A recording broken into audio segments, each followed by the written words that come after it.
গেছেন মিল্টন সামাদ্দারকে গ্রেপ্তার করেছে ডিবি পুলিশ, এমনকি বর্তমানে তিনি জিজ্ঞাসাবাদ আছেন।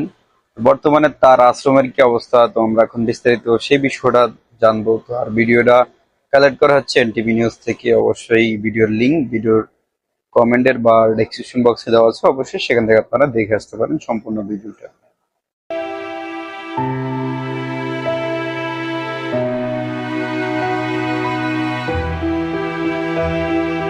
এদের কেউ পড়েছিলেন রাস্তার ধারে, কেউ এখনও মানসিক ভারসাম্যহীন। এমন অসহায় দুস্থ বৃদ্ধ ও শিশুদের আশ্রয় ও সাহায্যের মতো মানবিক কাজের কারণে সামাজিক যোগাযোগ মাধ্যমে পরিচিত ও আলোচিত ব্যক্তি হয়ে ওঠেন মিল্টন সমাদ্দার। এদের আশ্রয়ের জন্য মিরপুরে 2টি ও সাভারে গড়ে তোলেন 3টি আশ্রম।